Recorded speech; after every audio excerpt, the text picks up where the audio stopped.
अल्हम्दुलिल्लाहि रब्बिल आलमीन वल आक़िबतु लिल मुत्तक़ीन वस्सलातु वस्सलामु अला सय्यिदिल मुरसलीन व अला आलिहि व अस्हाबिहि अजमईन अम्मा बअद फ़अऊज़ु बिल्लाहि मिनश शैतानिर रजीम बिस्मिल्लाहिर रहमानिर रहीम ज़ालिकल किताबु ला रैब फ़ीहि सदक़ल्लाहु मौलाना अज़ीम। कलमा शरीफ पढ़ें। अशहदु अल्ला इलाहा इल्लल्लाह व अशहदु अन्ना मुहम्मदन अब्दुहु व रसूलुहु। हज़रात, वक्त भी काफ़ी हो गया है और आप हज़रात भी काफ़ी वक्त से तशरीफ़ फरमा हैं। अल्लाह ताला हम सब की हाज़िरी कबूल फरमाए। ये उस तरफ जो भाई खड़े हुए हैं, क्या बात है, गठबंधन का हिस्सा नहीं है क्या ये लोग? आ जाओ आ जाओ, निर्दलीय खड़े मत हो, नुकसान में रहोगे। अंदर आके बैठो, आराम से बैठो। बीच में कई जगह खाली है, लेकिन बहरहाल आप यकीनन दाद देना होगी आपकी कि आप मुकम्मल तरीके से साथ निभा रहे हैं। ये कांकर सराय के लोगों का जज्बा है, वरना इस वक्त तो मैंने बहुत से जलसे देखे हैं, उखड़ने लगते हैं। मगर माशाअल्लाह आप लोग जमे हुए हैं, डटे हुए हैं।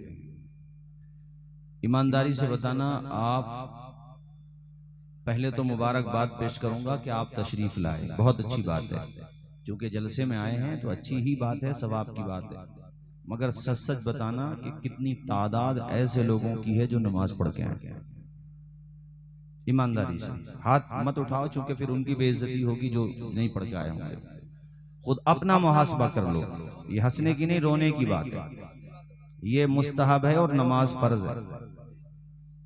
नमाज पढ़े बगैर अगर जलसे सुनोगे तो बताओ कैसे कबूल होंगे जलसे, और क्या असर पड़ेगा? कितने नारे लगा लो और कितनी जोर जोर से आप बोल लो, कुछ भी हासिल नहीं होगा अगर आप नमाज पढ़ के नहीं आएंगे। तो मेरा पैगाम तकरीर के शुरू में यह है कि यहाँ से जाइए और जाकर के ईशा की नमाज पढ़िए, उसके बाद आराम कीजिए, फिर फज्र की नमाज पढ़िए।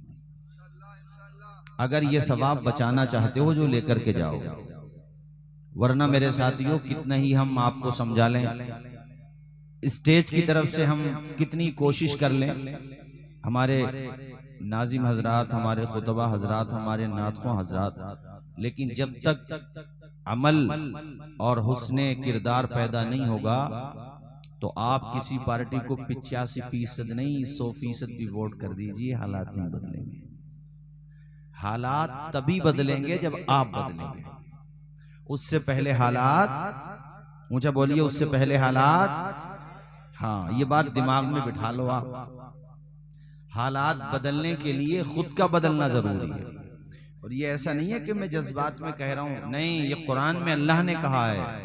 अल्लाह पाक फरमाता, इन्नल्लाह ला युगय्यिरु मा बिक़ौमिन हत्ता युगय्यिरु मा बि अनफुसिहिम। यानी अल्लाह ताला उसी कौम के हालात बदलता है जो खुद बदलने का इरादा करे। हमारे वहां तो अभी भी वही हालात हैं। फज्र में भी मस्जिदें खाली, जोहर में भी पता नहीं, असर का पता नहीं, मगरिब का पता नहीं, सिर्फ नान गोश्त के मुसलमान हैं सिर्फ। इसके अलावा नामो नमूद और अपना नाम ऊंचा हो। वरना मेरे साथियों, मैं आपको बताऊं, हक वाले तो यार 313 भी थे तो झंडा अपने ही लहरा के आए थे। बताओ, ईमानदारी की बात है कि नहीं? और किसी भी जंग का रिजल्ट ये देखकर नहीं समझा जाता कि उसमें शहीद कौन हुए, बल्कि ये देख के समझा जाता कि उसमें नजरिया किसका जीता है। आप देखो, करबला में वो 22,000 थे और ये 72 या 82 थे। मगर ईमानदारी से बताओ, है किसी में हिम्मत जो ये कह दे कि यजीद जीत गया? किसी में नहीं। सब ये कहेंगे यजीद उन्हें शहीद करने के बाद भी हार गया, इसलिए कि यजीद का नजरिया हार गया। बोलिए, बात सही है कि नहीं? यजीद का नजरिया हार गया। और इमाम आली मकाम ने साबित कर दिया कि तुम अगरचे थोड़े ही क्यों ना हो, मगर देखो मेरी जिंदगी देखो, मैंने तलवारों की झनकार में, नेजों की बौछार में, यजीदियों की अलगार में भी सजदा नहीं छोड़ा, नमाज नहीं छोड़ी। तुम इसे पकड़े रहो, इंशाअल्लाह कामयाबी तुम्हारा मुकद्दर बन जाएगी। ये बताना चाह रहा हूं मैं आप लोगों को। अब ये माशाल्लाह 8 बच्चे हाफिज हुए, कारी यूनुस साहब और उनके स्टाफ, हमारे कादरिया के साथी भी बैठे हुए हैं माशाल्लाह, एक हमारे भाई यहाँ के स्टाफ की भी तारीफ करेंगे। ये 8 हाफिज हुए हैं, ये पढ़ाएंगे 800 को। अरे कहाँ चले गए थे, नवाज शरीफ पे टाइम कहाँ बाहर से, चलिए तकरीर के बाद तुम्हारे 2-3 शेर होंगे। ये जो है 8 बच्चे पढ़ाएंगे 800 को, और 800 पढ़ाएंगे 8000 को, और 8000 पढ़ाएंगे 16000 को। ऐसे ही आप अमाउंट करते चले जाओ, और ये सवाब जितना इन्हें मिलेगा ना, इनसे मोहब्बत करने वालों को भी तो कुछ ना कुछ जरूर मिलेगा। आप तो सो के उठते भी नहीं होंगे सुबह में उस वक्त जब ये बच्चे और इनके असातिज़ा उठ जाते हैं और सबक याद कराते हैं, फजर की आजान से पहले उठ जाते हैं। कभी सोचा करो मदरसों की खिदमत के बारे में कि यहाँ पे पढ़ने वाले तलबा कितनी मेहनत करते हैं। हालांकि पूरी बस्ती के लोग यकीनन मोहब्बत करने वाले ही होते हैं हर जगह, मगर कुछ लोग होते हैं जो मदारिस के खिलाफ साजिशें करते हैं। तो उनसे मैं पूछना चाहता हूँ कि ये बताओ ठंडे दिमाग से सोच के कि तुम दीन के लिए क्या कर रहे हो। ये बच्चे तो जितना कर रहे हैं बहुत कर रहे हैं। मुझे पता है कांकर सराय में पहले ही से पता है कि यहाँ पे दावत वलीमे की हो या शादी की हो, पहले मेहमान आने रसूल को बुलाया जाता है और पहली महफिल में इन्हीं को बिठाया जाता है, इन्हें खिलाया जाता है, और इनके कदम जहां जाते हैं साथियों वहां खाने कम नहीं होते हैं, आसमान से बरकतों का नुज़ूल हो जाता है। हाँ, ये मैं आपको सही बता रहा हूँ, जहां ये जाएंगे वहां बरकत जाएगी, रहमत जाएगी, अल्लाह का करम जाएगा। और ये तहज्जुद भी पढ़ते हैं बहुत से मदरसों में। बेटा बैठ जाओ, क्या बात है आप हजरात। तो मैं ये अर्ज कर रहा हूं कि जहां ये जाएंगे वहां बरकत भी जाएगी, चूंकि ये नमाजी होते हैं। एक एक आयत को कितनी कितनी मर्तबा याद करते हैं, तब जाकर के वो आयत जहन में आती है। सोचिए जरा, ऐ मोमिनो खुदा की इबादत नमाज है, मकबूल बारगाह रिसालत नमाज है। दुनिया में काम आएगी दुनिया की दौलतें, उक़बा में काम आए वो दौलत नमाज है।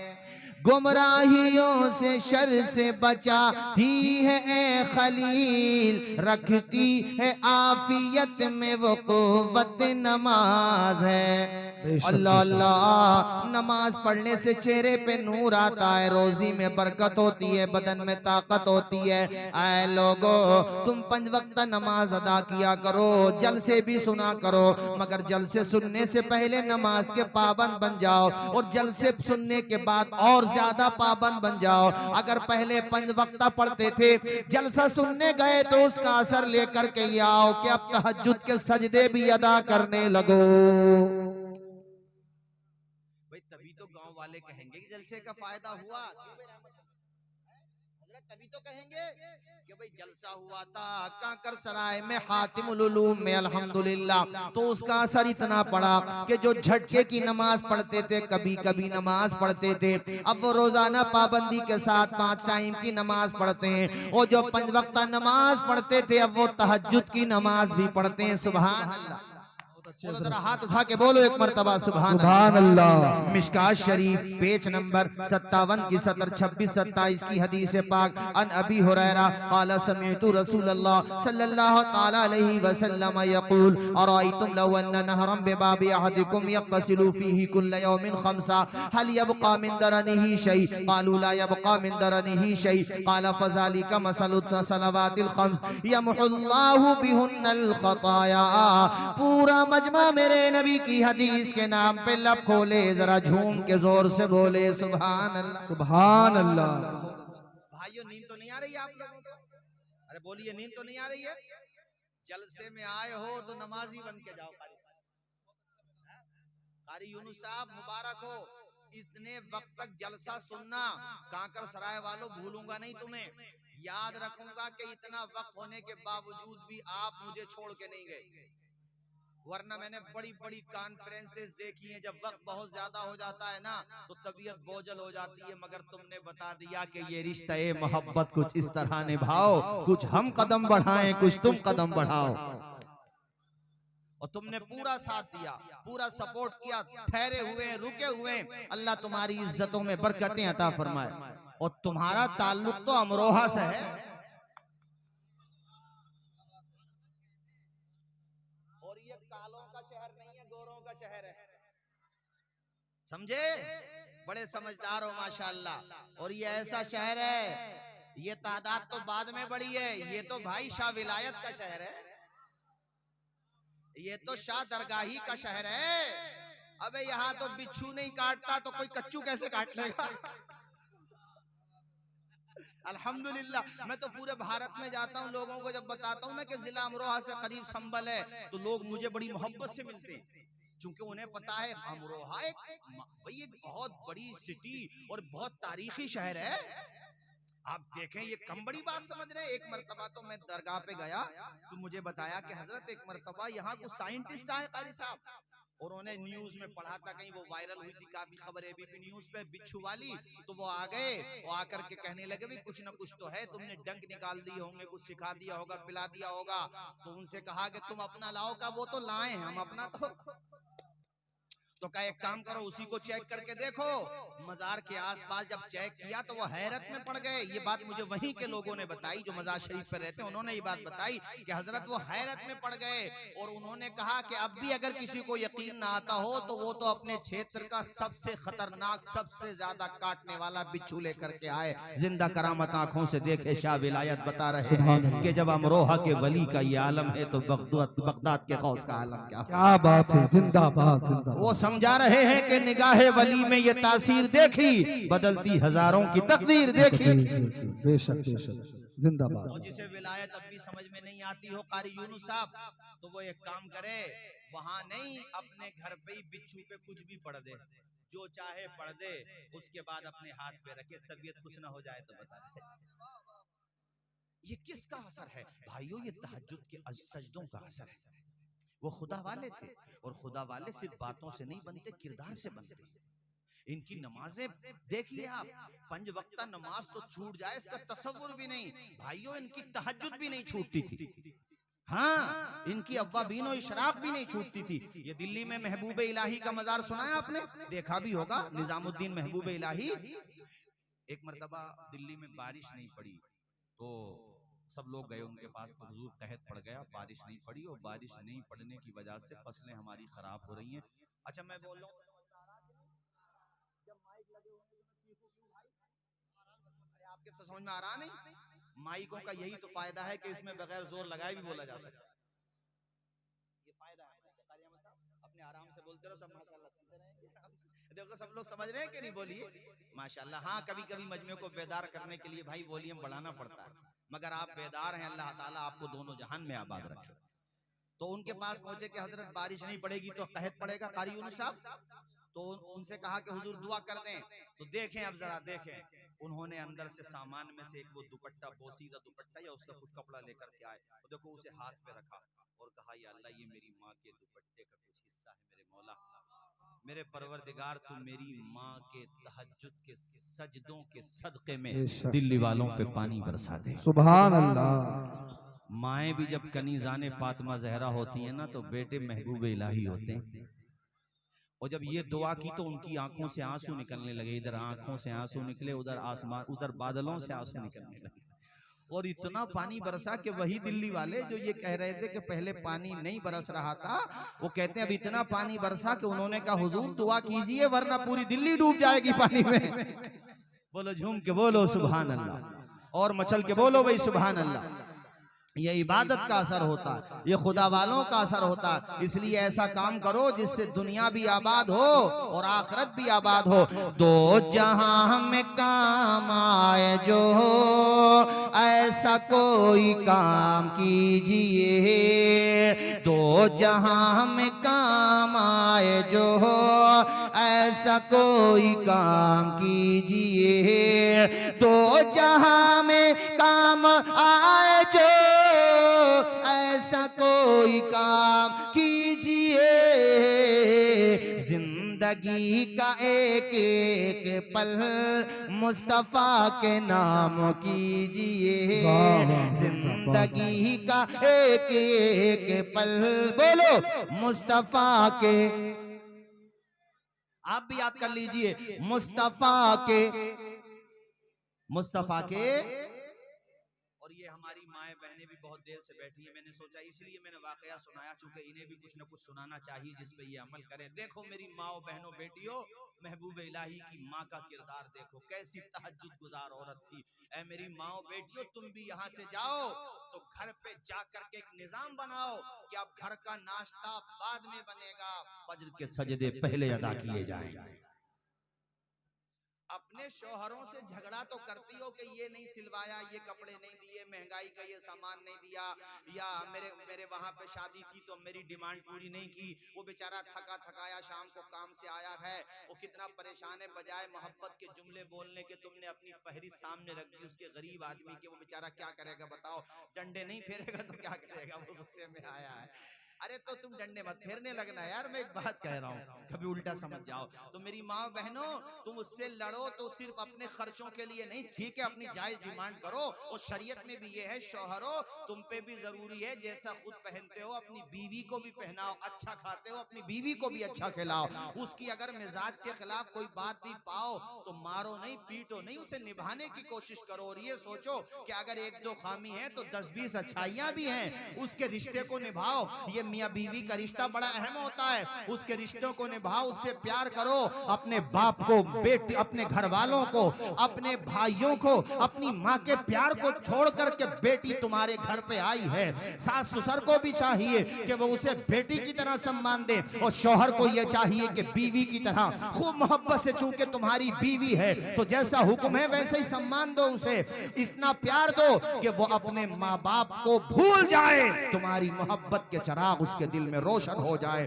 जब उसके माँ बाप उससे पूछे उसके मैके में कि बेटी बता तुझे प्यार मिलता है कि नहीं, तो वो बेटी फख्र से कहे कि मेरे माँ बाप तुम्हारी नेकियां काम आ गई और तुम्हारी दुआओं के सदके में अल्लाह ने मुझे बहुत अच्छा ससुराल दिया। बेशक सुभान अल्लाह, बहुत अच्छा हमने तो फरमाया। दोनों के लिए बात बताई है, मगर हम ये कह रहे हैं मेरी बहनों, कभी तुम्हारा शौहर घर पे आए तो उससे ये भी तो कहो कि एक मर्तबा को तुम ईद और बकरीद पे कपड़े बनाओ या ना बनाओ, ये तो हम बर्दाश्त कर लेंगे, लेकिन फजर के वक्त में अगर सोते रहोगे तो नाश्ता नहीं मिलेगा और भरी हुई बाल्टी पानी के ऊपर डाली जाएगी। अब आवाज नहीं निकली बहुत सारे नौजवानों की, अब आवाज नहीं निकली बहुत सारे नौजवानों की। अरे तुम्हारे घर की भी औरतें हैं यहाँ पर, और ये इख्तियार माँ को तो और ज्यादा है, वो तो माँ है। माँ तो ये कहे कि सर्दियों में ठंडा पानी पड़ेगा और गर्मियों में गर्म पड़ेगा, और उसके बाद माँ कहे ये कि बेटो अगर नमाज नहीं पढ़ोगे तो नाश्ता तो दूर की बात है, तुम्हारी कनपटी पे यानी थप्पड़ भी लग सकते हैं। माँ है भाई, वो मार सकती है, उसको इख्तियार। तो सहमत है कि नहीं इस बात से आप? अरे बोलो सहमत हैं? अब तुमसे भी कह रहा हूँ, बीवी से झगड़ा तो कर लेते हो छोटी छोटी बातों पे कि तरकारी में नमक ज्यादा हो गया तो भले आदमी ने गुस्से में। बताओ अफसोस और दुख की बात यह है कि हमारे मुसलमानों में बाज आदमी जहालत की वजह से 3 तलाकें दे बैठता है एक साथ, और इस जहालत ने मुसलमानों का कैसा मजाक उड़वाया, सुप्रीम कोर्ट उड़वाया। तुमने ऐसा ना किया होता तो ये मैटर कोर्ट में जाता क्यों? हालांकि हम भी समझते हैं कि साजिश का हिस्सा है, इतनी हमारे वहां तादाद नहीं है तलाक की, मगर फिर भी इस्तेमाल तो कर लिया उन्होंने। जब तुम ऐसा करते ही नहीं, अरे नॉलेज पहले हासिल करो। अब 3 तलाकें देके कारी यूनुस साहब के पास आया कि हुजूर वो गुस्से में निकल गई। अबे गुस्से में निकली या हंसी में निकली, निकल तो गई ना। कोई आदमी किसी को गोली मार दे, बेचारा वो मर जाए, बाद में कहे यार गुस्से में मार दी, तो क्या कोर्ट ये कहेगा कि नहीं गुस्से में मार दी तो कोई बात नहीं, जब मार दी तो मार दी। 3 तलाक देके और फिर हजरत ने पूछा सही सही बता कितनी दी है तलाक है, तो कह रही है हजरत 2 का तो ध्यान है, तीसरी का पता नहीं चल लिया दिया कि नहीं। वो तो वहां पे थे कुछ लोग, उन्होंने बताया कि हजरत 3 नहीं, ये तो देते ही रहा जब तक सांस न टूटा। तब पोल खुली, अब क्या कहे, बात खुल गई, अब तो सच्ची बात जो थी। अब कब कह रहा, अब क्या हो भाई, कभी भी तलाक मत दो। कुरान में कहा गया दोनों में झगड़ा हो जाए तो एक हकम बन जाए बीवी की तरफ से और एक बन जाए शौहर की, यानी फैसल जज पंच कह लो, वो निपटाएं, जिस तरह से भी हो निपटाएं। तलाक जायज तो है मगर अबगजुल मुबाहात है, पसंदीदा चीज नहीं है तलाक। ये सिर्फ उस सूरत में है जबकि कोई चारा कार ना हो, कहीं से कहीं तक कोई रास्ता हो ही ना, तब भी सिर्फ एक तलाक है, पाकी के जमाने में बस। औरत का जब पाकी का पीरियड होता है तो उस जमाने में एक तलाक दे दो बस, और फिर उससे बात ही मत करो 3 महीने, यानी इद्दत का जो टाइम होता है उससे बात ही मत करो, वो निकाह से निकल जाएगी, बात खत्म। उसका फायदा क्या मिलेगा हजरत? फायदा ये मिलेगा, पहले आदमी बाद में अगर अकल आई, उसे भी अकल आई, तुम्हें भी आई कि यार पता नहीं दूसरी कैसी हो, वो सोचे पता नहीं दूसरा कैसा हो, फिर दिमाग में आया तो हलाले वाली परेशानी नहीं पड़ेगी, दोबारा से आराम से निकाह हो जाएगा, ये फायदा मिलेगा। मगर इसमें कसूर थोड़ा सा हमारा भी है, हमने भी जलसों में नहीं बताई ये बातें, दोनों पब्लिक का भी है, पब्लिक भी काम की बातें नहीं पूछेगी। अरे घर में झगड़ा चल रहा था तो पहले पूछते कि हजरत मैं तलाक तो दे रहा हूँ मगर कोई ऐसा रास्ता है कि बाद में अगर मैं निकाह करने लगूं तो हलाले की दिक्कत नहीं आए, तो वो बताते ना, तुम्हें बताते। मगर 3 दे बैठा भला आदमी, 3 ऐसा कभी मत करना। ये मैं समझा रहा हूँ सबको जो मसला बता रहा हूँ, हालांकि ये मैंने तलाक हसन बताई है, इसके बाद तलाक हसन भी है, मगर मैं इसलिए दोनों नहीं बता रहा कि तलबुल कुल फौतुल कुल ना हो जाए, थोड़ा सबक याद कराओ ताकि वो याद हो जाए, ठीक है कि नहीं? बात बोलो जोर से जरा, ये मैं आपसे कह रहा हूं। तो तुम भी अपने घर में बीवियों पे भी कभी सख्ती करो, तो इस बुनियाद पर नहीं कि नमक ज्यादा हो गया आटे में, तरकारी में, कोई मिजाज शरीफ के बाद कोई खिलाफ बात उसने कह दी तो इतना भला आदमी गुस्से में, अरे कोई बात है तो उसको नॉर्मलाइज करना चाहिए, घर के हालात अच्छे करना चाहिए, घर तुम्हारा जन्नत का नमूना बने ऐसी कोशिश करना चाहिए। उनमें घर में आपस में है तो एक तरफ तेरी माँ है एक तरफ तेरी बीवी है, दोनों को मैनेज तू ही तो करेगा, कोई सुप्रीम कोर्ट से जज साहब थोड़ी आएंगे, तुम्हें संभालना पड़ेगा। अपने दिमाग से उसको हैंडल करो कि कितने दिमाग से क्या करना, उसको सिचुएशन को हैंडल करने की कोशिश करो, जब करोगे तो हो जाएगा आसानी से। और कभी बीवी को डांटो तो इस बात के ऊपर कि तुम मुझे खाने को अच्छा खाना दो या मत दो, मगर मैं ये चाहता हूं कि मेरे घर के मुसल्ले आबाद रहें, मैं ये चाहता हूं कि मेरे घर में कुरान पढ़ा जाता रहे, मैं ये चाहता हूं कि तुम्हारे वालिद साहब ने जो कुरान जहेज में दिया है उस पर क्यों गर्दो गुबार जम रहा है, उस पे गर्दो गुबार ना समझे, बल्कि मेरी शरीक हयात तू रोजाना घर में कुरान पढ़, ताकि मेरे घर में ना जादू हो, ना टोना, ना ओना, ना पोना, बल्कि मेरे घर में अगर हो तो खुदा की रहमतों की बरसात। नारे तकबीर, नारे रिसालत, मसलक आला हजरत, अजमत मुस्तफा। बहुत अच्छा पैगाम है सर, बेशक बेशक। ये बात कहो अपनी बीवियों से, ठीक है कि नहीं? बात बोलो जरा, अरे जोर से बोलो, सो तो नहीं रहे हो आप लोग? असल में मुझे पूछना इसलिए पड़ेगा बार बार, टाइम इतना हो गया कि ये पता नहीं चलता कि आदमी सो रहा है या जाग रहा है, कई मर्तबा आंखें बंद हो जाती हैं, आदमी फिर तकरीर सुनता नहीं है, खाने लगता है, तो ये खाने की चीज नहीं है भाई, सुनने की चीज है, इसलिए आपको सुनना।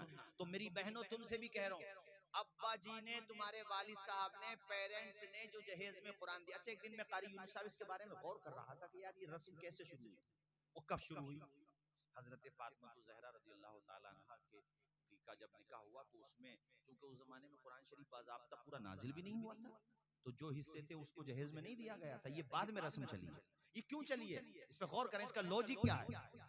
ये चली इसलिए होगी, जहां तक मुझे लगता है कि माँ बाप ने ये सोचा होगा कि बेटी को जहां और सामान दिए जाने की रस्में शुरू हो ही गई हैं, तो अब वो भी दो जिसको कुरान कहते हैं, क्योंकि इससे बड़ा कीमती कोई सामान नहीं होता। बेशक। और इसको जब देंगे हम, ये कुरान तो अल्लाह का मौजज़ा है, इसको तो मैंने सामान आपके समझाने के लिए कह दिया, वरना ये तो अल्लाह का कलाम है, मौजज़ा है, बेमिसाल कलाम है। दुनिया के सारे खजाने एक तरफ और कुरान का एक हर्फ एक तरफ, ऐसी बेमिसाल किताब है। तो वो कारी यूनुस साहब, मुझे इसका जवाब ये समझ में आया कि माँ बाप ने ये सोचा होगा मेरी बेटी जब रोजाना घर पे जाके कुरान पढ़ेगी, अगर ससुराल का माहौल इसके मिजाज के अगेंस्ट भी होगा, जब ये रोजाना पढ़ेगी तो सास ससुर के दिल में भी मोहब्बत का पौधा उग जाएगा कि बेटी अगरचे जहेज का सामान लाई है या ना लाई है, मगर सीने से लगा के कुरान जरूर लाई है। और जब वो कुरान पढ़ेगी तो उसकी तिलावत की बरकत से घर के झगड़े भी खत्म होंगे, वबाएं खत्म होंगी, मुसीबतें खत्म होंगी, और मेरे घर में जो मेरी बेटी को अल्लाह औलाद देगा, वो बेटी भी नेक, वो औलाद भी नेक साले होगी, क्योंकि वो जब शिकम में है, माँ कुरान पढ़ रही है, तो उसकी बरकतें तो शिकम में भी पहुंच रही है ना, बोलो। गोद में है तब कुरान पढ़ रही है। इसलिए बहनों, अपने मकान के पर्दे साफ करती हो, अपना बेडरूम साफ करती हो, मगर कितने अफसोस की बात है कि गर्दो गुबार जम जाता है जुज़दानों पर। रमजान के अलावा कुरान खोल के नहीं देखा जाता। हर लफ्ज को सीने में बसा लो तो बने बात, हर लफ्ज को सीने में बसा लो तो बने बात। ताकों में सजाने को ये कुरान नहीं है। क्या बात है, वाह। मेरे साथ आप भी याद करके ले जाएं, पढ़ भी लें। ताकों में सजाने को ये कुरान नहीं है, ताकों में सजाने को ये कुरान नहीं है, कुरान नहीं है। और जब कुरान पढ़ेंगी हमारी माए बहनें बेटियां और हमारे बच्चे भी जब कुरान पढ़ेंगे तो फिर इंशाल्लाह ये शेर पढ़ेंगे, वो सीने पे हाथ मार के पढ़ेंगे, वो डंके की चोट पर पढ़ेंगे, वो दुनिया को बताएंगे हमने तो समंदर में भी रस्ते निकाले। वाह वाह वाह, बेशक। मगर ये तभी तो पढ़ेंगे जब कुरान पढ़ेंगे, जब ईमान मजबूत होगा, तहज्जुद की नमाजें पढ़ेंगे, अपने माँ बाप की खिदमत करेंगे, हुजूर के सच्चे उम्मती बनेंगे, तभी ये शेर पढ़ेंगे। और हजरत तभी मजा भी आएगा, और तभी बात में दम भी होगा, वरना सिर्फ बातों से कुछ नहीं होता, किरदार से होता है। क्या शेर पढ़ेंगे, याद करके ले जाओ। हमने तो समंदर में भी रस्ते निकाले, हमने तो समंदर में भी रस्ते निकाले, यूं हमको मिटाना कोई आसान नहीं। वाह वाह, नारे तकबीर, नारे रिसालत, मसलके आला हजरत, ख्वाजा का हिंदुस्तान, काकर सराय के सुन्नी मुसलमान, अल्लामा मुफ्ती तौसीफ साहब क़िबला मिसबाही, जिंदाबाद जिंदाबाद। लोरियों की जगह ये सुनाया करो, गानों की जगह बच्चे रोया करें तो मोबाइल देख करके उनकी आइस पावर, आंखों की ताकत कमजोर न करो। ये तराने याद करके ले जाओ, बचपने से तुम्हारे बच्चों को याद हो जाएं। हमने पढ़े, मेरे साथ सब लोग पढ़े। हमने, अरे कुर्सी पे कोई भी बैठे, राजा तो मेरा ख्वाजा है। पढ़ो जोर से बोलो। हमने तो समंदर में भी रस्ते निकाले, हमने तो समंदर में भी रस्ते निकाले, यूं हमको मिटाना कोई आसान नहीं है। और याद रखो, जो मुसलमान है वो अपनी पेशानी सिर्फ और सिर्फ खुदा की बारगाह में झुकाता है। वो कट जाएगा, मर जाएगा, मगर कभी शिर्क नहीं करेगा। इसलिए तुम्हें कभी ये भी नहीं बोलना चाहिए कि हम बदनसीब हैं। यार, जिसके पास ईमान की दौलत है उसके मुंह से ही जुमला अच्छा लगता है कि मैं बदनसीब हूँ। जो दौलत अल्लाह ने तुझे दी है, ये दौलत तो अमेरिका के तेरे पास तो ऐसी दौलत है कि अगर तू वाकई सच्चा मुसलमान है, रेवड़ी लगाता है, ठेली लगाता है, फल बेचता, सब्जी बेचता, पता अगर तेरा ईमान मजबूत है, कोई तुझसे कहे कि मैं 1 करोड़ रुपया दूंगा, तू गैरुल्लाह को सजदा कर ले, तो तू ये कहेगा पलट करके, मेरे भाई तू 1 करोड़ नहीं, पूरी दुनिया की संपत्ति मेरे कदमों में डाल दे, तब भी मैं खुदा के अलावा किसी को सजदा नहीं करूंगा। बोलो है कि नहीं? तो अब बता, तेरे सजदे के सामने दुनिया की दौलत क्या रहेगी? एक सजदा जिसे तू गिरा समझता है, 1000 सजदों से देता है आदमी को नजात। तू अपने ईमान का सौदा कर सकता? कभी नहीं कर सकता। कोई मुनाफिक होगा जो करेगा, कोई मोमिन तो कभी सौदा, आवाज आए कभी सौदा। तो ये शेर भी याद करके ले जाओ। सामान तिजारत मेरा ईमान नहीं है, सामान तिजारत मेरा ईमान नहीं है, हर दर पे झुके सर ये मेरी शान नहीं है, हर दर पे झुके सर ये मेरी शान नहीं है। और भाइयों, पहले भी आया हूँ इस प्रोग्राम में, इसमें तो नहीं आया हूँ, शायद उधर आया था वो। अच्छा, इसके अलावा और भी मैं कही दब, कांकर सराय से तो मेरे दिल का रिश्ता है। क्या तुम्हारा नहीं है मेरे साथ? तो बोल क्यों नहीं रहे भले आदमियों? अरे है कि नहीं बोलो? बड़ा मजबूत रिश्ता है, दिल का रिश्ता है और बड़ा करीबी रिश्ता है। क्योंकि मैं यहाँ पर उस जमाने से तकरीर करने आता हूँ जब मैं शुरू में दूर जाया करता था, यानी शुरू के जमाने से ही हजरत कारी यूनुस साहब मेरे आने का सिलसिला है यहाँ पर। तो तुम्हारी मेहमान नवाजी और मोहब्बतों के हवाले से भी ये शेर है, क्योंकि तुम मेहमान नवाज कितने हो। इस शेर में सुनो, अल्लाह मेरे रिज़्क़ की बरकत ना चली जाए, अल्लाह मेरे रिज़्क़ की बरकत ना चली जाए, 2 रोज से घर में कोई मेहमान नहीं है। तो जरा हाथ उठा के एक मरतबा मुझे यकीन दिलाएं कि इंशाअल्लाह नमाज पढ़ेंगे। बोलिए इंशाअल्लाह। बस मैं यही पैगाम दे रहा हूं आप लोगों को कि नमाज से रिश्ता मजबूत करो। और अब तो वैसे भी रमजान शरीफ आ रहे हैं, तहज्जुद में भी रहना और नमाज तरावी में भी रहना। मैंने बाज को देखा, हट्टा गट्टा नौजवान है, न रोजा रख रहा, न तहज्जुद पढ़ रहा और न तरावी पढ़ रहा, जबकि उसकी जगह बड़े बूढ़े नमाज पढ़ रहे हैं। ये इसको बोलने दो, इस साइड वाले को। अच्छा बोल रहा माशाल्लाह माइक आपका। हजरात, तो तहज्जुद भी पढ़े, तरावी भी। क्या कहा मैंने? तहज्जुद और तरावी भी, और रोजा भी रखें। अल्लाह अल्लाह, जब तुम रोजा रखोगे, सुभान अल्लाह, चूंकि वो मुबारक महीना आने वाला है, लेकर रहमतों का सामान आ रहा है, हो मुबारक मोमिनो रमजान आ रहा है। जब तुम रोजा रखोगे, सहरी करोगे, उसके बाद इशा की नमाज पढ़ने के बाद कुरान शरीफ पढ़ना। और जब मेरे साथियों वक्त गुजरता जाएगा, भूख और प्यास बढ़ती जाएगी, यहाँ तक के टाइम अफ्तार का आ जाएगा, तो अफ्तार से पहले बैठ जाया करना, बिछा कर के सामान, उस पे फल फ्रूट रख लिए, उस पे जो सामान होता अपने खाने पीने का वो रखो सामने। उस वक्त अल्लाह की रहमतें बड़ी मुस्कुराती। अल्लाह पाक अपने फरिश्तों से कहता, देखो फरिश्तों, मेरे इस बंदे को देखो, दुनिया का कितना कितना प्यारा सामान रखा हुआ है, पीने के मशरूबात रखे हुए हैं, मगर फरिश्तों, जब तक मेरी इजाजत का परवाना नहीं आ जाएगा, ये किसी भी चीज को हाथ नहीं लगाएगा।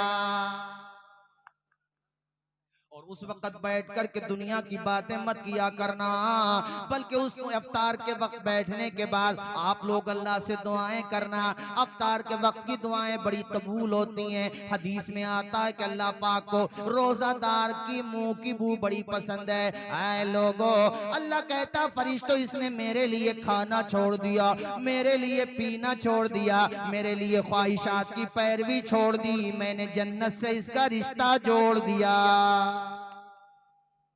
इसलिए कहता हूँ काकर सराय और आसपास के आए हुए मेरे दीनी भाइयों, देखो रोजा मत छोड़ना, कभी भी मत छोड़ना। रोजा फर्ज होता है, कि रोजा बड़ा कीमती होता है। तरावी की नमाज भी पढ़ना, उसमें कुरान शरीफ पढ़ोगे अल्हम्दुलिल्लाह।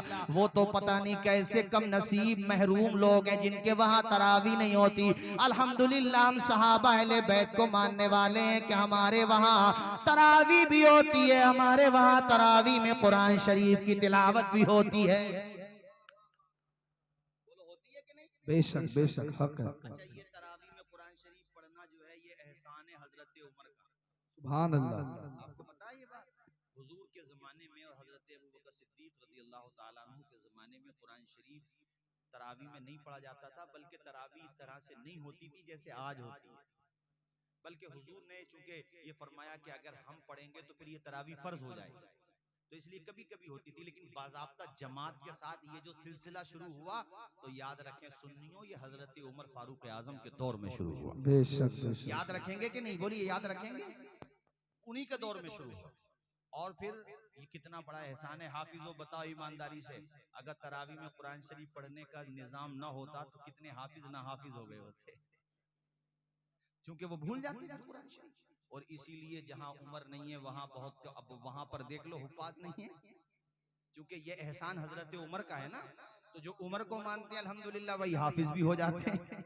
अरे बोलो, झूम के बोलो। और हम तो अल्हम्दुलिल्लाह सुन्नी हैं, हमारे हाथ में अबू बकर का भी दामन है, हमारे हाथ में हजरत उमर का भी दामन है, हमारे हाथ में हजरत उस्मान का भी दामन है, और हमारे हाथ में मौला अली शेर खुदा का भी दामन है। हम सबसे मोहब्बत करते हैं। ये तो सहाबा हैं, हम तो उस मिट्टी से भी मोहब्बत करते हैं जिस मिट्टी पर आमना के लाल के कदम पड़ गए। वो तो पता नहीं कौन लोग हैं, वो समझने ही नहीं चाहते। वरना अगर वो समझें तो काकर सराय में ही बहुत है समझाने के लिए। समझने की अगर कोशिश करें तो अरे मेरे भाई, जिसकी निस्बत हुजूर से हो गई वो हमारे लिए मुबारक हो गया कि उनमें ये हुआ, उनमें वो हुआ। तो नादानों, बड़ों की बात में बच्चों को नहीं बोलना चाहिए। हजरत हारून को तमाचा मारा है हजरत मूसा ने, और कुरान शरीफ में वो दाढ़ी पकड़ी है। किसी में हिम्मत जो लगाए फतवा? और कोई दूसरे को इख्तियार है कि किसी नबी के साथ ऐसा करना हो तो दूर की बात सोच भी ले? क्यों नहीं सोच सकता? इसलिए कि वो दो बड़ों का मामला है। दो बड़ों के मामले, घर में अम्मी और पापा में आपस में लड़ाई हो गई तो तुम्हें इख्तियार है कि डंडा उठा के किसी एक की तरफ से बोल पड़ो? अरे बोलो जोर से। अब इतनी मोटी बात भी अगर किसी को समझ में ना आए तो बताओ हम क्या करें? उसे अपनी समझदारी बड़ी करनी चाहिए थोड़ी सी। अरे बोलो, जोर से बोलो। इसलिए कांकर सराय के मुसलमानों, अकीदा खराब मत करना अपना, कभी भी याद रखना इस बात को। वही अकीदा रखना जो शाह विलायत ने दिया है, वही अकीदा रखना जो मशाइख चिश्त ने दिया है, मशाइख कादरिया ने दिया, हमारे बुजुर्गों ने दिया, और वही अकीदा कुरान और हदीस का अकीदा है। इसलिए बड़े अदब के साथ कह रहा हूं, ना अहले बैत या थार का दामन छोड़ना और ना सहाबे कराम का दामन छोड़ना। बात समझ आ रही है कि नहीं? बोलें जोर से जरा। कभी भी मत छोड़ना, किसी का भी दामन नहीं छोड़ना। और जब हजरत अली की बात आ जाए तो फिर ये चार मिसरे सुन करके जाओ। और बहुत अदब के साथ कह रहा हूं, सारे लोग सुने, जहां तक आवाज जा रही है सब सुने और आप भी सुने, और एक मर्तबा हाथ उठा के बोले नारे हैदरी, नारे हैदरी। हर सहाबिये नबी, हर सहाबिये नबी। जब कहा जाए नारे हैदरी तो बोलो या अली, और जब कहा जाए हर सहाबी नबी तो बोलो जन्नती जन्नती। नारे हैदरी, हर सहाबी नबी। अब मौला अली की शान में अशार तो बड़े मशहूर है, मगर सुनिए जरा। सरवरे अंबिया से कह दूंगा, वाह वाह, जिंदाबाद जिंदाबाद। शायद भाई आप लोगों को नींद आने लगी।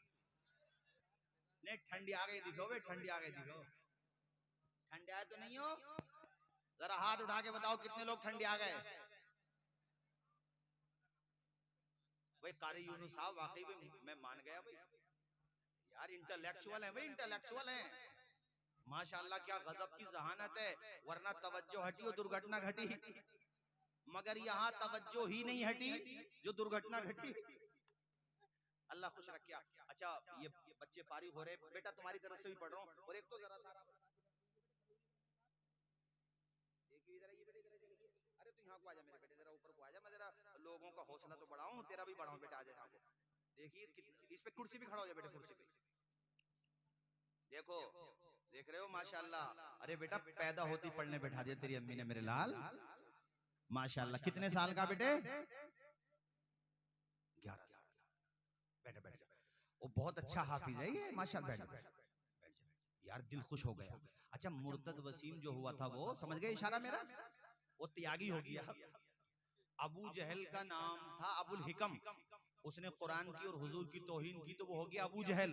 इसका नाम था वसीम, ये हो गया त्यागी।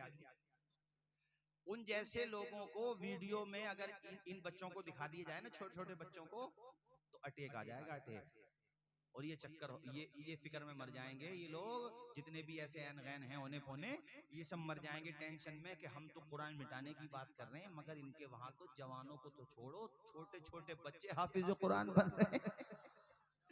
और ये जरा जरा से बच्चे कह रहे हैं, अबे सुन ले थैदुए, सुन ले, ये बच्चे कह रहे हैं कि है कौले मोहम्मद कौले खुदा, फरमान न बदला जाएगा, बदलेगा जमाना लाख मगर कुरान न बदला जाएगा। क्या बात है, वाह। जरा जरा से बच्चे बता रहे हैं। और शेर सुनो बेटा, ये इन बच्चों की तरफ से पढ़ रहा हूं, सुनो भाई, ये मौला अली शेर। और शेर खुदा का तो नाम भी ऐसा है कि कभी दीवार हिलती है, कभी दर कांप जाता है, अली का नाम सुनकर अब भी खैबर कांप जाता है। सरवरे अंबिया से कह दूंगा, जाके मैं मुस्तफा से कह दूंगा, सरवरे अंबिया से कह दूंगा, जाके मैं मुस्तफा से कह दूंगा, मुश्किलों सामने से हट जाओ, मुश्किलों सामने से हट जाओ, वरना मुश्किल कुशा से कह दूंगा। वाह वाह, जिंदाबाद जिंदाबाद। आप भी आज ये मन बना के जाओ। मैंने तो कई बातें बता दी, एक तो नमाज पढ़ना है, तरावी पढ़ना है, कुरान शरीफ पढ़ना और सुनवा दो। वो एक बात ये बता रहा हूँ आपको कि अल्लाह ने तुम्हें औलाद दी है तो अपने बेटों को हाफिजे कुरान भी बनाना है। अपने बेटों को जाहिल नहीं रखना है, बल्कि फाके कर लो, दूसरों से कर्जा ले लो, अपनी दुकान बेचना पड़े तो बेच दो, अपना मकान गिरवी रखना पड़े तो गिरवी रखो, मगर अपने बेटों के हाथों में कलम दे दो, उन्हें दीन की तालीम भी दो, दुनिया की तालीम भी दो। मेरे अगर दिल की आवाज पूछे तो मैं ये चाहता हूँ काकर सराय में हाफिजों की फहरिस्त भी रहे और वकीलों की लिस्ट भी रहे। हमारे शहर के अंदर, हमारे गांव के अंदर अल्लाह करे इतना इल्म फैले, इतना इल्म फैले कि हमारे यहाँ पर अल्हम्दुलिल्लाह सिर्फ मुरादाबाद कोर्ट के नहीं बल्कि हाई कोर्ट के वकील पैदा हो। जब वो वकील बनेंगे तो इंशाअल्लाह इसी गांव के जज भी बन जाएंगे। अपने वहां बच्चों पे पैसा मत उठाओ, फजूल पैसा मत उठाओ, उन्हें 1 लाख के 2 लाख के महंगे महंगे मोबाइल खरीद करके मत दो, बल्कि अपने बच्चों से ये कहो बेटा तुझे अपना भी नाम रोशन करना है, अपने अब्बा का भी नाम रोशन करना है। और नाम रोशन दौलत से नहीं होता है बल्कि इल्म की मोहब्बत से होता है। जो पढ़ जाता है, लिख जाता है, काबिल बन जाता है, वो अधिकारी बने, एडवोकेट बने, पायलट बने, इंजीनियर बने। अल्लाह करे तुम्हारा बेटा हाफिज कुरान बने, आलिम दीन बने, इल्म के जिस शोबे में महारत हासिल करेगा तो बताओ उसके नाम के साथ ये आएगा कि नहीं आएगा? इसका विलेज क्या है, इसका गांव क्या है, इसका जिला क्या है। तो जब उसके रहने की जगह का तस्करा आएगा तो काकर सराय का तस्करा भी जरूर आएगा। बेशक बेशक, सुभान अल्लाह सुभान अल्लाह। आज तुम इरादा बना रहे हो कि नहीं बना रहे हो कि हमें अपने बच्चों को पढ़ाना है? तो जरा मुझे हाथ उठा के बताएं, इरादा है आप लोगों का? कितने लोगों का इरादा अपने बच्चों को पढ़ाना? भाई शारिक जरा इन लोगों को ले लो, जरा हाथ उठाओ, जरा एक मर्तबा हाथ उठाओ, हाथ उठाओ। पढ़ाओगे कि नहीं? बोलो इंशाअल्लाह पढ़ाओगे। अपने बच्चों के हाथों में कलम दोगे, अपने बच्चों को जाहिल तो नहीं रखोगे, अपने बच्चों को काबिल बनाओ, काबिल। दुनिया इल्म के आगे झुकती है, इल्म के आगे झुकती है मेरे भाई। अपने बच्चों को पढ़ाओ। एक बात बताओ, दुनिया जब तुम्हें जाहिल देखना चाहती है और तुम भी अपने बच्चों को जाहिल देखना चाहते हो तो तुम्हारे बच्चों का फ्यूचर कैसे रोशन होगा, ये समझाओ मुझे। दुनिया तो चाहती है कि तुम ना पढ़ो, तुम दूसरों की मजदूरियां करो, तुम दूसरों के जो है जूती चप्पल सीधे करो, तुम दूसरों के लिए बाजे बजाओ, तुम दूसरों की गुलामी करो। दुनिया तो यही चाहती है, तो क्या तुम भी यही चाहते हो? अरे तुमने परेशानियां उठाई लेकिन अपनी नस्लों को तो गुलाम बना करके न जाओ, उनके हाथों में कलम दे करके जाओ। अगर तुम भी अपने बच्चों के बारे में नहीं सोचोगे तो 7 समंदर पार से कोई तुम्हारे बच्चों के हाथों में कलम देने के लिए नहीं आएगा। अगर गरीब हो, मिडिल क्लास से हो तो भी दिल थोड़ा ना करो। तलब अगर सच्ची होती है ना, कश्तियां जब लहरों से टकराती हैं तो किनारों तक पहुंच ही जाती हैं। दाना जब खाक में मिलता है वो खाक में मिल करके वो एक दिन गुलजार बन ही जाता है। लोहा जब भट्टी में सुलगाया जाता है तो उसका जंग दूर हो ही जाता है और वो कुंदन बन ही जाता है। इसलिए काकर सराय के मेरे भाई, मिटा दे अपनी हस्ती को अगर कुछ मर्तबा चाहे कि दाना खाक में मिलकर गुले गुलजार होता है। मौलाना यूनुस साहब, ये कोटा जो है राजस्थान में, वहां का एक दरमियानी फैमिली, कोई बहुत मालदार नहीं थी उसकी फैमिली, शुएब लड़का, 2 साल पहले की बात है, लगभग 1-1.5 साल पहले की। नीट में उसने 720 नंबर लिए, यानी जितने मतलूबा नंबर थे, जितने नंबर चाहिए थे, वो सब नंबर लेकर के वो बच्चा आया। अब बताओ, न्यूज चैनल्स पर हमारे भारत के मीडिया में वो बच्चा छाया रहा। अब बताओ मुझे, वो जो बच्चा छाया रहा वो दौलत का कमाल था या नॉलेज का कमाल था? इल्म का कमाल था। 1 नंबर आया। अच्छा, नीट के इम्तिहान में बच्चा अगर कामयाब हो जाता है तो जाहिर है गवर्नमेंट की तरफ से स्कॉलरशिप मिलेगी, वो जिस डिपार्ट को चाहेगा चॉइस करेगा और फिर वो बेहतरीन नाम रोशन। अच्छा, उसकी फैमिली की मैं तारीफ करूंगा कि जब वो बच्चा सक्सेस हुआ और पूरे इंडिया में 1 नंबर आया। गौर करो भाई, अब इससे मेरे भारत का भी नाम रोशन और मेरी कौम का भी नाम रोशन हुआ। उसके बाद उसकी फैमिली, यानी वो बच्चा विद फैमिली अजमेर शरीफ गया, वहां पे लंगर किया उन्होंने। तो तुम ये क्यों जहन बना नहीं रहे हो कि जब उसका बेटा कामयाब हो सकता है तो मैं भी तो अपने बेटे का बाप हूं, मेरा बेटा क्यों कामयाब नहीं हो सकता? उसके लिए बेटों के गलत शौक पूरे न करो। मैं तुम्हारी औलाद का दुश्मन नहीं हूं, मगर बच्चों की अगर तरबियत सही नहीं करोगे तो ये बच्चे बजाय नाम रोशन करने के तुम्हारा नाम डुबो देंगे। ये बात याद रखो। जी जी। इन्हें ज्यादा प्यार भी मत दो, इन पे तुम्हारा खौफ भी रहना चाहिए कि अगर हम गलत वे में जाएंगे, इनलीगल वे में जाएंगे तो हमारे माँ बाप हम पे सख्ती करेंगे। अच्छा काम करेंगे तो हमारे माँ बाप हमें सम्मान देंगे। अपने बच्चों को पढ़ाओ, यही मकसद हातिमुल उलूम का, यही मकसद हमारे बिरादर गिरामी कारी यूनुस साहब क़िबला का है। यही मकसद है हमारा, इसके अलावा कोई मकसद नहीं है यार। आप बच्चों को पढ़ाओ। इतने बड़े मजमे में, इस 1000 के करीब मजमे में अगर 2 बंदे भी ये मन बना के गए कि अब कुछ भी हो लेकिन अपने बच्चों के हाथों में कलम दूंगा, अपने बच्चों को किसी का गुलाम बनाकर नहीं जाऊंगा। और ये जरूरी नहीं है कि अमीर का बेटा ही पढ़ेगा, नहीं भाई, ये कोई जरूरी नहीं है कि राजा का बेटा ही राजा हो, बल्कि एक आम जनता का बेटा भी राजा बन सकता है अगर वो मेहनत कर ले। मैंने कई तकरीरों में मिसाल दी है एपीजे अब्दुल कलाम की। एपीजे अब्दुल कलाम को बहुत मालदार फैमिली से थोड़ी थे, पुअर फैमिली थी उनकी, बहुत गरीब थी।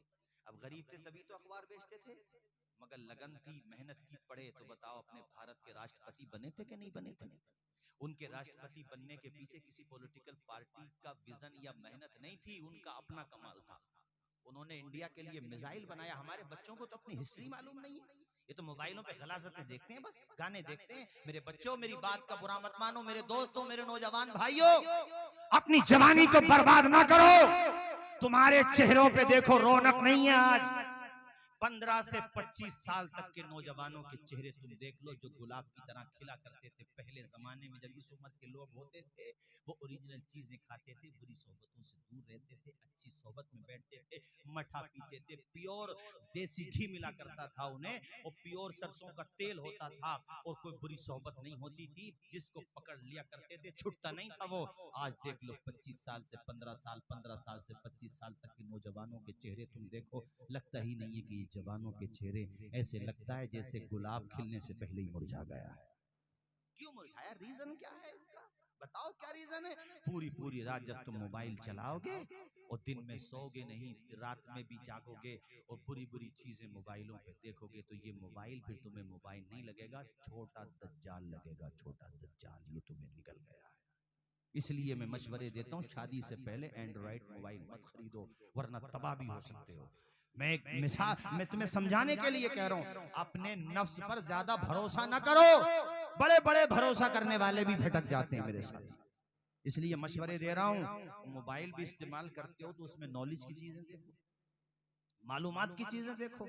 बुराई की तरफ क्यों जा रहे हो? अच्छाई की तरफ आओ मेरे साथियों। यही मैं तुम्हें पैगाम दे रहा हूँ, अपने बच्चों को पढ़ाओ, आधी रोटी खाओ, मगर बच्चों को, मुझे आवाज आए, बच्चों को और जोर से बोलो, बच्चों को पढ़ने का शौक ऐसा होता। कारी यूनुस साहब, ये उलमा बैठे हैं माशाल्लाह, हमारे मुफ्ती जलालुद्दीन अमजदी अलैहि रहमा, फकीह मिल्लत, कई किताबों के मुसन्निफ हैं, और उनका पूरा एक तो फिक़्ह इफ्ता के हवाले से पूरा एक उनका बल्कि मैं कहूँगा बहुत बड़ी किताब है, फतावे फैजुर रसूल है, उसे फतावे भी दिए जाते हैं। अल्लाह अल्लाह, उनकी जिंदगी देखो, उन्होंने अपनी जिंदगी के बारे में लिखा है कि मेरी फैमिली के माली हालात अच्छे नहीं थे, मैं दिन में मजदूरी करता था, और दिन में मजदूरी करने के बाद उसी पैसे से मेरे घर का खर्च चला करता था, और रात को जाकर के रईसुल कलम अल्लामा अरशदुल कादरी के पास पढ़ा करता था। तलब सच्ची थी, मेहनत का शौक था, पढ़ते रहे तो वही मजदूर का बेटा अल्हम्दुलिल्लाह आसमान इल्म का बदरे मुनीर बन गया। बेशक बेशक बेशक। पढ़ाओगे कि नहीं पढ़ाओगे अपने बच्चों को? जरा जोर से बोलो, पढ़ाओगे ना? अच्छा, बेटियों को भी पढ़ाओ। हाँ, बेटियों को भी पढ़ाओगे। एक तजर्बे की बात बताऊं मैं तुम्हें, तुम्हारी तबीयत खराब हो, एक मर्तबा को बेटा तुम्हें नजरअंदाज कर देगा, हाँ, लेकिन बेटी की शादी गजरोला नहीं, गाजियाबाद में भी हुई है, हापुड़ में भी हुई है। अगर तुम्हारी बेटी दिल्ली में भी है ना, यहाँ से 100 किलोमीटर से ज्यादा दूर, और फोन चला गया कि अब्बा की हालत सीरियस है, अमरोहा के हॉस्पिटल में एडमिट है, बचने के हालात नहीं है, तो ये बेटी ही का कलेजा होता है कि सब कुछ छोड़ छाड़ करके अपने बाप की तीमारदारी के लिए आ जाएगी। और बेटी ऐसी होती है कि जब भी कुरान शरीफ पढ़ेगी ना, जब भी, और तुम फौत हो चुके हो, अपने शौहर से पहले अपने बाप का नाम लेगी। ऐसी मोहब्बत होती है बेटियों को, तो बेटियों को भी पढ़ाओ। मैं तुम्हें ये पैगाम दे रहा हूँ कि बच्चियों के हाथों में भी इल्म दे दो, उन्हें भी इल्म की दौलत से माला माल कर दो। और अगर किसी पे बेटियां ही बेटियां हो तो वो भी दिल थोड़ा ना किया करे, इसलिए कि हमारे हुजूर को अल्लाह ने 4 बेटियां अता फरमाई थी। बेटे भी कोई बहुत ज्यादा नाम वाम नहीं कर रहे हैं आजकल। बेटियों, अगर बेटियां ही बेटियां हैं, ठीक है, बेटे की दुआ की जा सकती है, मगर ये दिल थोड़ा मत किया करो कि सिर्फ बेटियां ही हैं। इसलिए कि हमने ये भी देखा है कि बेटे अगर सिर्फ बेटे ही बेटे हैं तो कब्र पे फातिहा पढ़ने भी नहीं जाते उनमें से कोई सभी। और बेटियां ही बेटियां हैं तो हर बेटी अपने बाप के लिए इसाले सवाब कराती रहती है और चमकता रहता है। 4 मिसरे सुनो। चमकता रहता है दिल का जहान बेटी से, दमकता रहता है कुलास्तान बेटी से। बेशक जरूरी तो नहीं बेटों से नाम रोशन हो, मेरे नबी का चला खानदान बेटी से।